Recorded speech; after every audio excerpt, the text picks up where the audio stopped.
And with Thai, I feel like I'm kind of surprised sometimes that we don't have that connection because so many of our words in Thai are connected to the jai, the heart, or rather the center of your being.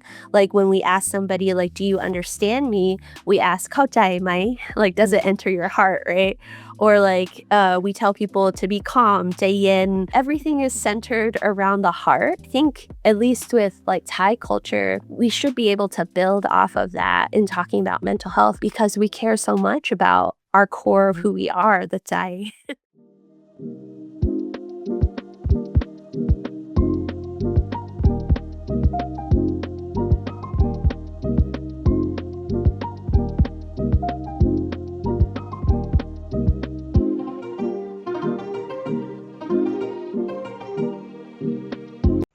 Hello สวัสดีค่ะทุกคนค่ะ Welcome to THAISPORA, the video podcast about the stories of the Thai and Thai diaspora communities in and outside of Thailand. With me, I have Pensiri. Thank you so much for joining me today. How are you feeling? I am feeling so excited to be here with you today.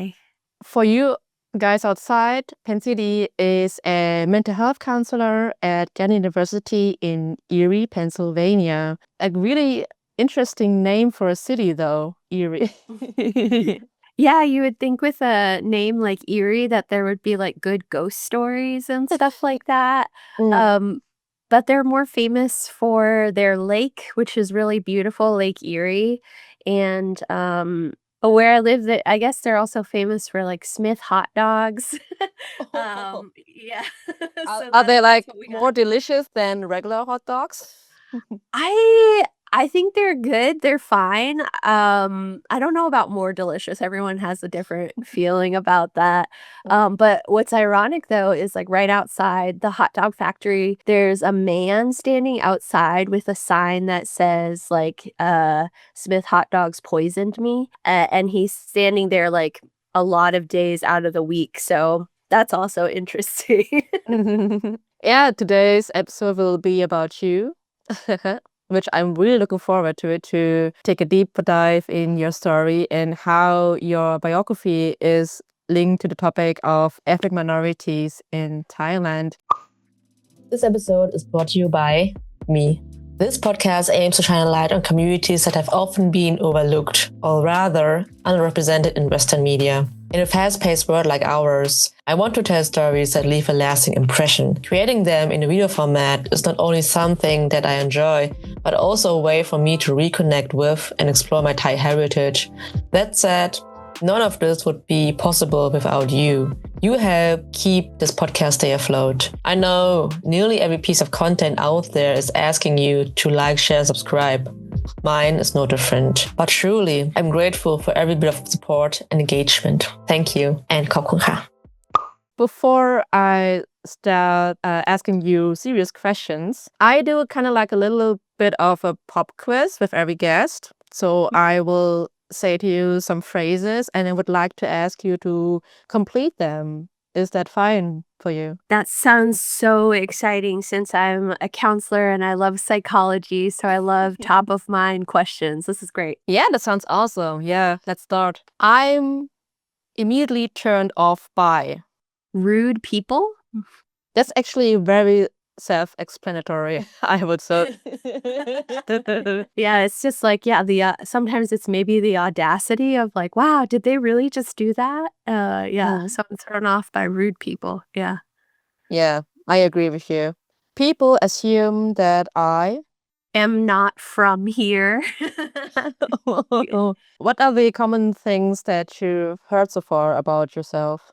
Well, Erie is predominantly white, so I definitely stick out. But I think one of the questions that surprises me is some people have asked me if I'm adopted. I think that's such a microaggression in a lot of ways because, like, why jump to the conclusion that I'm adopted? Like, why not assume that, like, I could have immigrant parents that raised me to speak English well, be articulate, and be a professor. And then I think the worst, though, is when people try to guess where you're from, and nobody ever guesses Thailand. No.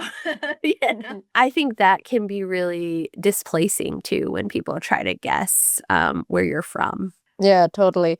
I think I got like only 2 people who guessed it right that I was born in Thailand. And the other people were like, oh, are you from East Asia or are you from Indonesia? Any kind of country that they kind of like spontaneously think of. Indonesia is at least in Southeast Asia.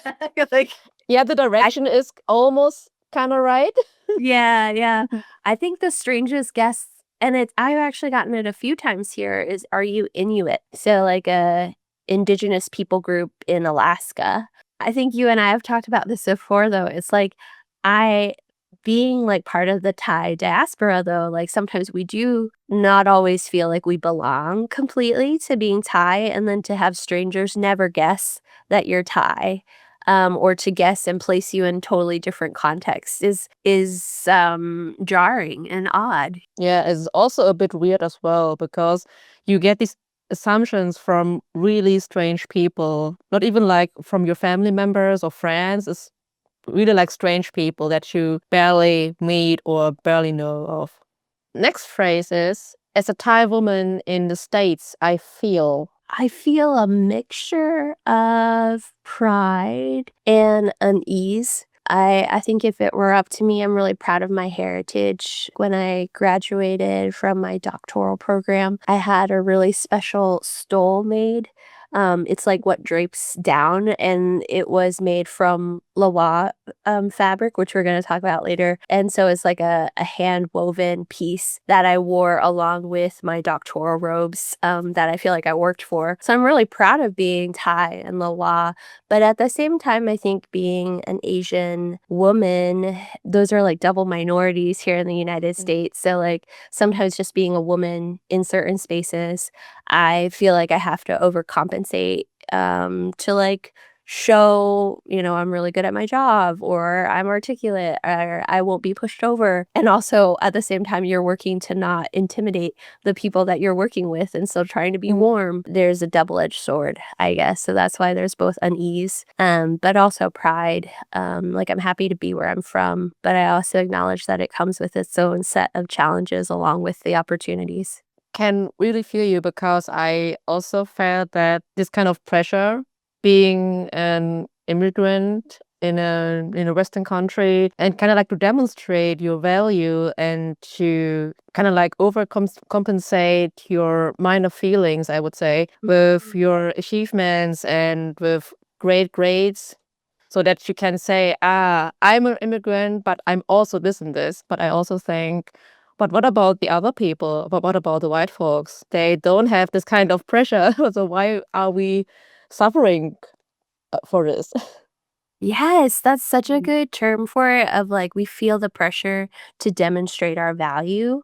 Mhm. And I think that's why we often have this stereotype of Asians being really good at like academics, they're excelling. But then it backfires on us too, because a common complaint that I've heard here being in higher education is a lot of white students will complain about not getting into certain colleges because they feel like they were passed up to give a minority person their spot. So it goes again with like, wow, we not only have to like prove our value, but then we have to prove even more that I got here not because of my minority status, but just like I outdid you, That can be really frustrating too. And yeah, like you said, it's just all of this pressure that doesn't always feel necessary, and it's not what's going to make you happy in the long run. Yeah.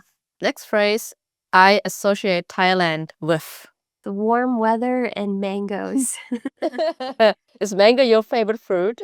It is. My favorite Thai food used to be mangoes and sticky rice.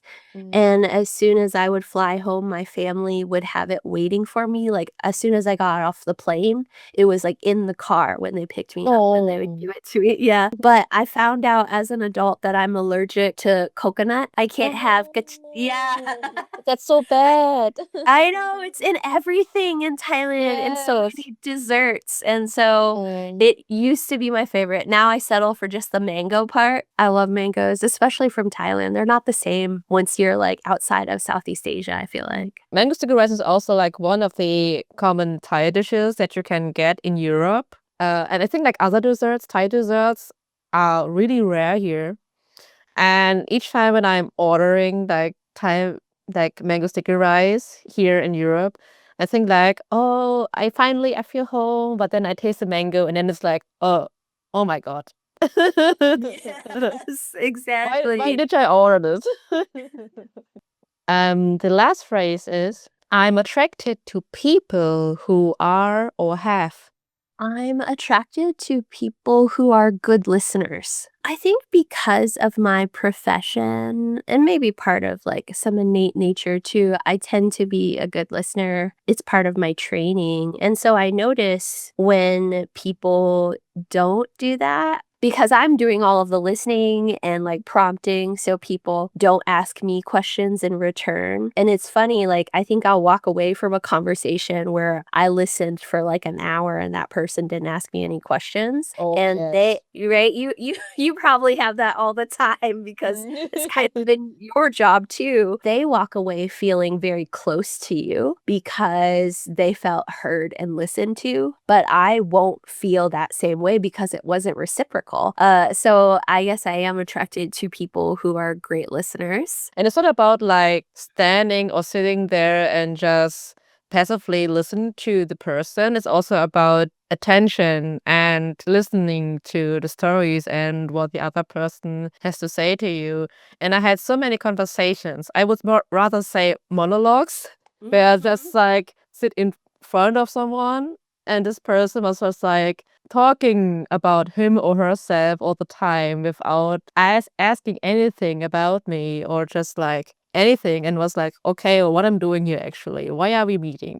I think that when I've listened to your podcast, like you do such a good balance of like you're a host, but you're not taking up space. Like you really are like asking questions and interacting with people versus I think some people are monologuing, like you said. And it's like, why did you invite guests onto your podcast if you wanted to talk the whole time, you know? That's definitely not you. And I have really enjoyed already this conversation. I'm probably doing more talking than I usually would, though. Yeah, thank you so much, Pensiri, for your really lovely words. Thank you. Yeah, start with a simple question. Where were you born? I was born in Bangkok, กรุงเทพค่ะ And a more interesting question, how come that you are are you now in the States? Because Bangkok and the States is not really like really close to each other. I guess it'll go into my parents' story, which is kind of why we're here, is I moved to the States with my family when I was 2.5 because my dad especially wanted to get more education. My mom is Thai Chinese, like ethnically she's half Chinese. My dad is from a minority tribe in Thailand called the Lawa.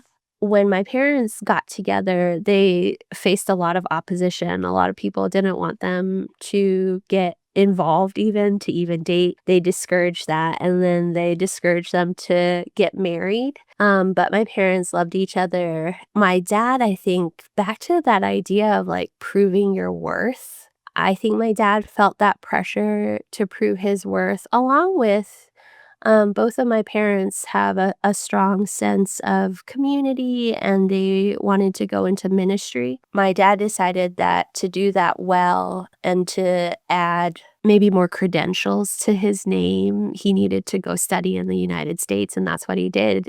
So we came to Texas, and my dad got his master's and his doctorate degree. And then we went back to Thailand, where they continued to do work there. His dream was always to have a school to allow kids from the hill tribes to have the opportunities that he didn't have, and also to help some kids who maybe wouldn't be successful in like traditional school. But that's what brought me to the United States with them. Learned to speak English and Thai at the same time. And then we moved back to Thailand, and that's when I learned to read and write in Thai at age 10. And then I came back by myself for college here in the United States. Though I didn't settle in the States right away, I went and taught English in China for a few years. Yeah, when I was teaching in China, because my bachelor's degree was in English as a second language. And when I was teaching there, I was in middle school and working with middle schoolers. Oh my goodness, they have so much going on with them. Their hormones, their emotions, and I found that I would rather work with individuals and really help them with all of their transitions. And so that's what led me back to the States and to school for counseling. But Yeah. why the States? Was it like a specific program that you were interested in?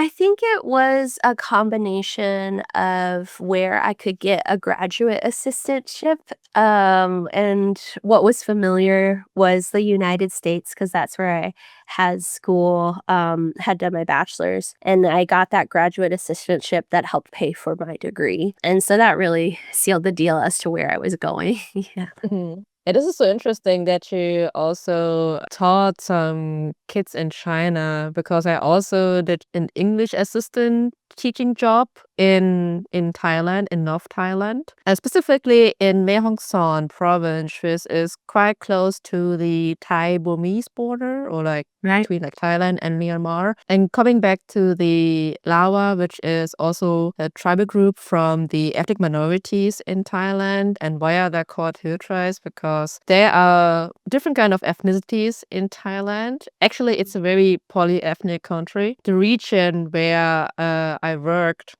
I wouldn't say like famous, but there also were some members of the Karen tribe, which is also an ethnic minority in North Thailand. They grew up in villages and rural areas.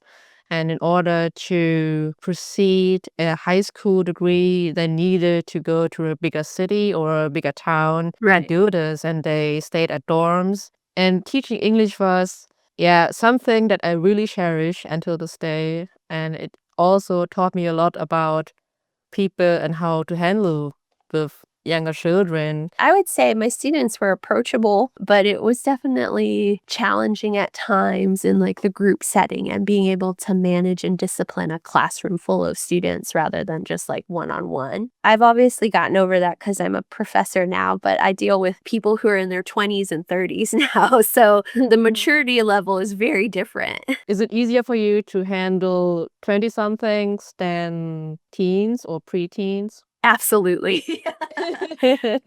Because they're paying for it now. It's not something that they have to do. At this level, they have chosen it. They are paying their own money versus middle school and high school. You know, they're going because they have to. I'm curious for you as an English teacher. So I did like a little bit of English teaching in Thailand. Like I volunteered a couple of times. And I thought it was so funny how sometimes they had like rote ways to greet. Like when I walked into a classroom and I said like, "Good morning, students," all the students would say, "Good morning, teacher."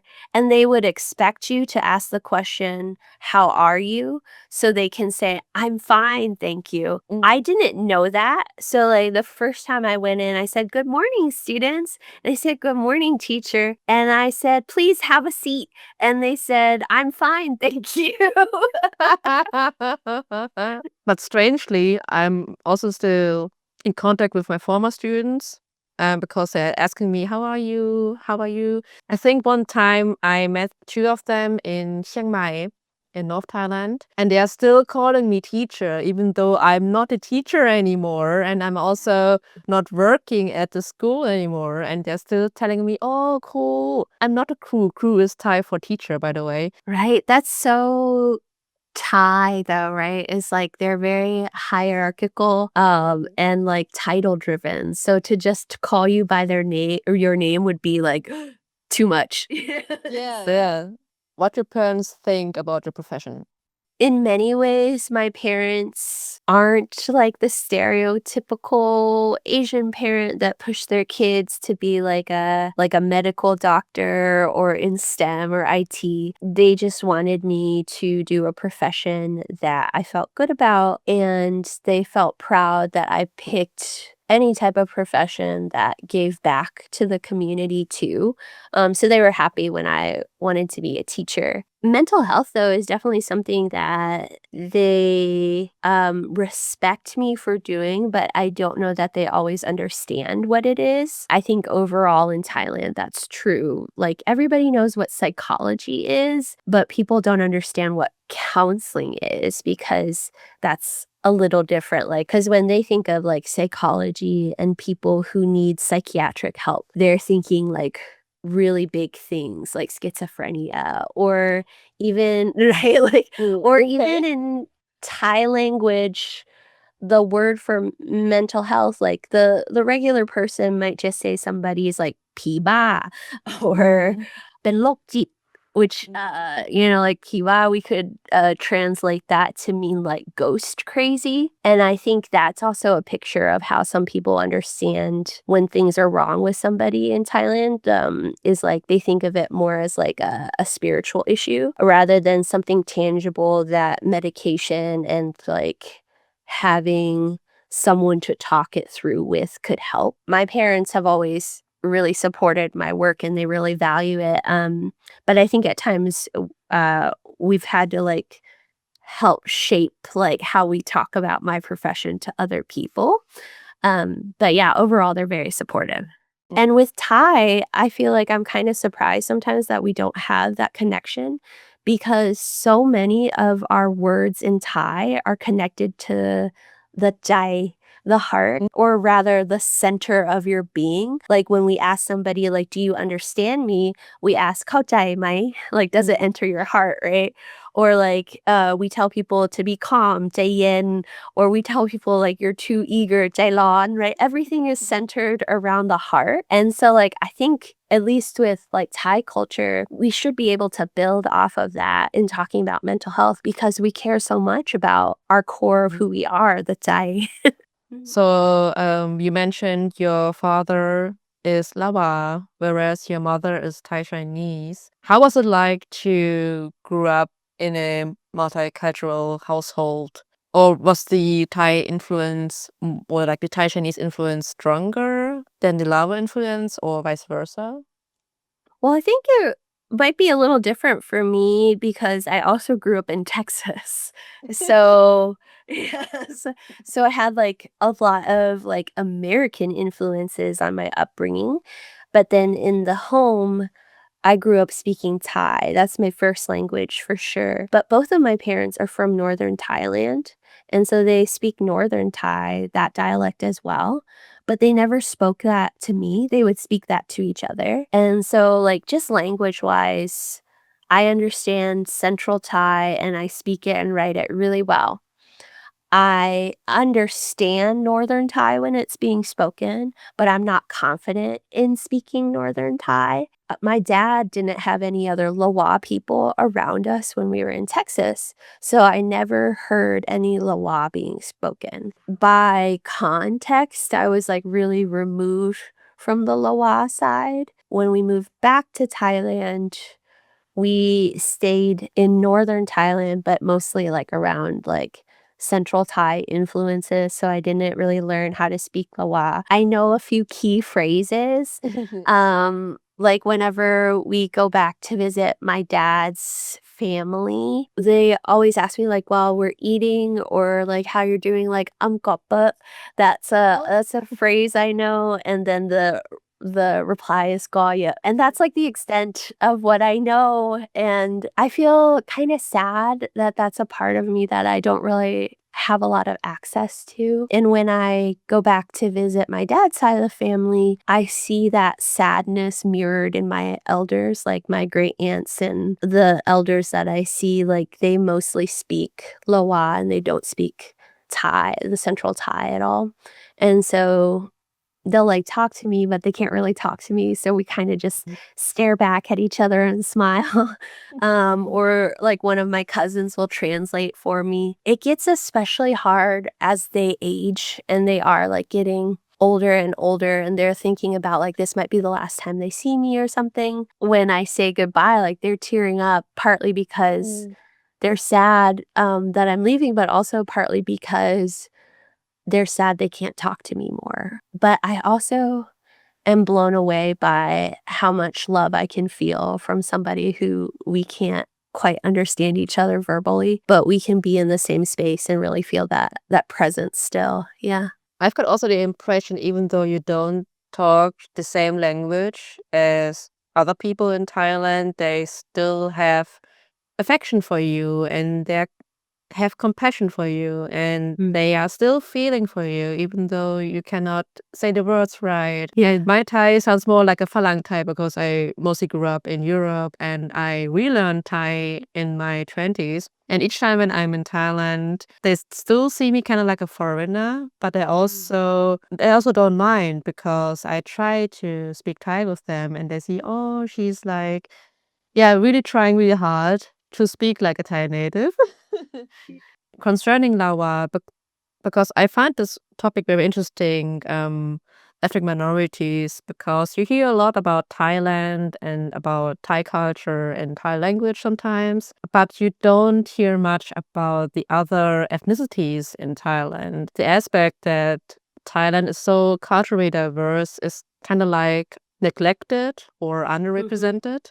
If you are going maybe to North Thailand or West Thailand, and you will see or you will experience aspects of the ethnic minorities, but mostly in context of tourism or ecotourism. And you will see like signs or like activities such as visiting a tribal village or a long neck cabin village. But I find it really strange because you only see a very one-dimensional aspect of these tribal villages. Unfortunately, I haven't seen aspects of Lawa culture or Lawa villages, even though the place where I taught Mesaliang is not far away from some Lawa villages.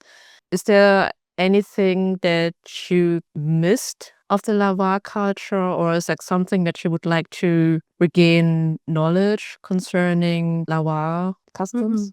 Well, I think that's really cool that you spent time in Mahonsan and Mesalian because that's where my dad is from. So that's so cool. In regards to what you were saying about like people's exposure first to like the ethnic minorities in Thailand surrounding tourism, it's so true. I think the tribe that most tourists would know about is the Quran, specifically like the long neck Quran might be like that traditional picture that people have seen with the people with the gold rings like stacked on their necks, right? And the Quran tribe is historically bigger than a lot of the other tribes too, so that might be why they're more well known. My dad says that among the hill tribe people, they say that the Krans are the best at self-promotion. And yeah, so he's like, they're really good at monetizing themselves. So that's why everybody knows about them. And I think to some extent that's true. That's what we see. Ethnic minorities are often represented in media as being like the comedic relief a lot of the times. Like if you watch a Thai drama and there's an ethnic minority person, they're usually like the maid. And there's somebody who doesn't speak Thai clearly because of like their accent, which again is actually a very specific tribe in Thailand who they might mispronounce words because the way their language works is they don't have endings to the end of some of their for their language. And so when they learn Thai, Central Thai, they have difficulty hearing like the ending of words, like the word sing. It would just be C, because they can't hear that NG sound at the end. So I think that's kind of unfair in like representation of ethnic minorities is like they're one dimension in media. But I'm excited that what I've seen from like my cousins and this new generation of folks is they are more educated. They do speak Thai clearly. My dad was the first in his tribe to go study in the States, but since then, like a lot of his family have gone on to go study. My family has grown up Protestant Christian. That has impacted their culture and how they fit into like a predominantly Buddhist country as well. Within the Lawa people who have missionary influences, even the way they greet each other is a little different. Like in Thailand, generally we why, right? But in the Lawa tribe, the people who are Christian, they'll shake hands. And that's been the influence that they've gotten from Western missionaries, which I think is really interesting. It's something that they've kept because they felt so grateful because Western missionaries were the first to help them develop their own written language. And some of them got educated only because of missionaries. My dad is one of those people. I remember my dad telling me some stories, though, about how different it is in the engagement process. Like when two young people in the Loa village want to get married, they kind of stage a kidnapping. It's kind of intense. Yeah, it's like What? yeah. I was like, "Wait, that doesn't sound right." But he says, like, it's such an indirect culture that it would be that in the past it's not that way now, but, like, in the past, it would be, like, too forward for the girl to actually say, like, "I like you," and, like, consent to marriage in public. So the guy and girl would, like, kind of, like, flirt, and they had an understanding, and then the guy would come to the girl's house at night to kidnap her and, like, bring her to his house, and then the next day, he would come back to her parents' house to, like, apologize and offer a dowry, and I don't think I missed out on that because I don't think that's okay, you know? Regarding Western missionaries, back then there weren't national borders like in Europe or in Western countries. There were many overlapping kingdoms. From the center of powers in Thailand back then, Siam, the center of power would be Ayutthaya or later Bangkok. Further you go away from the center of powers, there's the weaker is the influence from the center of power. And that is why the Western missionaries were so successful along the fringes of the Siamese kingdom, because they could build a church there and they could translate the Bible into various languages. Well, most of the hill tribes, they mix these Christian influences with their own beliefs, with animism and Buddhism. That's an interesting point that early missionaries would have had a lot of freedom to do their work in Thailand. Although, like, I believe that there were two martyrs, Thai martyrs, the first Christians were killed in northern Thailand. Yeah, so Oh it my wasn't gosh. always it wasn't always like Yeah. freedom of religion. Mm. So and it was in northern Thailand. But for my dad's tribe in particular, missionaries came to them in like the 70s and 80s, like 1970s and 80s. So much later than some of these other influences too. So I think maybe some of the hard work, those early martyrs in like early 17th century had to go through more than what they had to go through as well. Yeah. I think the hill tribe people still have a lot of remote villages that are isolated, and that's what is part of what helps preserve their culture is people are still growing up in villages where they're only learning their languages. But it will be interesting to see what happens with more modernization and connection to the outside world. Will it be harder for them to keep their roots, and to keep these languages alive? Because the young people also, like, if they have the opportunity, they don't stay in their villages, they're going to where they can find work and education, so Yeah, it's a good point about there's not a central effort to keep their languages alive. Mm. Yeah, and if anything, I think it helps that some of these, ethnic minorities have had, like, their language translated, and so they have written pieces like the Bible that's in their own language that kind of preserves some of it, but there's probably not a lot of literature and, like, new material that's getting written in their own languages. Which advice would you give like others who grew up with many different cultures simultaneously and try to find their way in life and how and to navigate with these cultures? Which advice would you give to these people? Oh my. I guess the first thing that I would say is not necessarily a piece of advice, but it would be to normalize if you feel caught between cultures at times, that is normal. You're not strange for not always knowing where you stand with certain things. I think that's both the challenge, but also an opportunity for those of us who've grown up with multiple cultures. We get to think about what part am I going to lean into more. Having grown up with multiple cultures, that has given me many perspectives to view issues. We have such an opportunity growing up with these different cultural perspectives to then maybe when we come across a different problem because we have such a unique perspective. And I think that's something that we can be proud of and hold on to, even in the midst of it can feel weird at times. And I think it can be isolating, especially when you're young. It's okay to have a time period where you're struggling and figuring out who you are, but know that you have such a unique gift and perspective that you're bringing to the world. If you grew up in a multicultural household, and some people are also like asking me, what are you actually? Are you German? Are you Thai? Are you European? What are you actually? And I asked this question quite a lot to myself, especially when I got older, because if I'm in Europe, I'm more like an Asian, but if I'm in Thailand, I'm a European Western person due to my upbringing there. And it's easier for people who grew up in one culture and saying, yeah, I'm this and that person. But for us who grew up in these in between spaces, it's very fluctuating, I would say.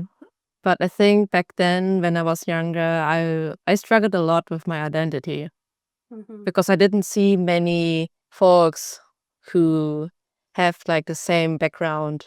Yeah. But now I do. Yeah, well, you've worked to create that community, which is so cool.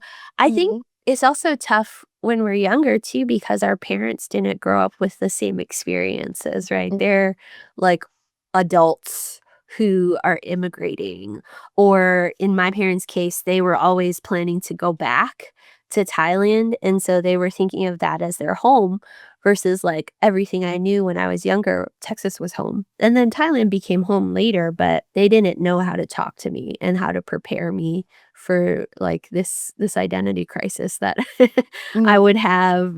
So yeah, I really resonate with what you're saying too, of like really struggling with that. And I think it made it harder because none of the adults in my life had ever been through it either. Even if you found like other kids or teenagers who were going through the same thing, like you're all going through it for the first time. There's also more research that has been done too. Like my early research has been on third culture kids, is what we call this phenomenon where we're between different cultures and you create kind of your own third culture of like, yeah, not exactly deciding if you're full German or full Thai or full American or whatever. You don't have to, but it's not always something that other people are going to get. And that can be hard at times. Yeah. I totally agree with you. This is something that our parents never dealt with because they had other difficulties, I would say, and they needed to adapt to a foreign surroundings, and also like really strange environment for them. My mom, she barely talked Thai with me because she noticed that there weren't any Thai people in our neighborhood. So why dare to speak Thai? So she kind of like stopped it at a certain point and thought, okay, German is our common language right now, and I think it's fine. So, but sometimes I wish she would have spoken with me more Thai so that I didn't forget that much. The adults in our lives, our parents had to deal with other adult things, and like they had hard choices to make of how best to provide for us, how to protect us. So in your mom's case, she decided she would protect you in only speaking German to you so that you didn't stand out more. Probably like already being like the Asian kid in the room or in your classroom. I think my parents, their English wasn't good enough to only speak English to me, so that might have been part of it, that I continue to speak Thai, but my Thai, when I went back to Thailand, was, like, adult Thai. I didn't know any slang. I sounded weird to the other kids, you know? Yeah, I had my own issues, and I'm like you, though. I sound like a foreigner when I speak Thai now. You know, you get those compliments of like, "Oh, gheng jang le." It's like and then they're like, "Where are you from?" And you're like, I'm Thai." Oh, totally same. Each time I order something at a restaurant, โอ้ยพูดไทยเก่งมากเลยค่ะโอ้มาจากไหนอะคะ Yeah, it's like, เกิดที่กรุงเทพ But like from here. Yeah. I think we are reaching the end of this episode. If people want to get to know about you and about your work, how can they reach out to you? You can, I guess, check out my website. I am a mental health counselor. So one, you can find me on Psychology Today. If you look up Pensiri Odin or Nook Odin, I have a website. My website, though, is not very Thai at all. It's called Alithian Thriving, and Alithian's actually Greek for truth. Yes, and I thought, like, when we think of, like, mental health, um, maybe it's more accessible for people to think about working with truth, and working with trusting yourself, and that can be hard for people, and so that's kind of my mental health bend. Yeah, so you could find me there, or I also have a bio page, at Gannon University. That's where I teach. If you're wanting to become a mental health counselor, I guess, and want a professor who's Asian, who's Thai, you should come to Gannon University. Yeah. Yeah, move to Erie. It's Yeah. got a very beautiful lake there. A beautiful lake and hot dogs. And hot dogs. What else can you wish for, please? Yes. We actually have a pretty diverse community, I should say. Erie's really built on a lot of immigrants. So they have so many different festivals through the year, like Polish festival, a Greek festival, Irish festival. So yeah, Is come there on also a down. Thai festival? There's not, sadly. Oh, But there is a good Thai restaurant owned by a Thai person here, and there's also a good sushi restaurant that's owned by a Thai person too.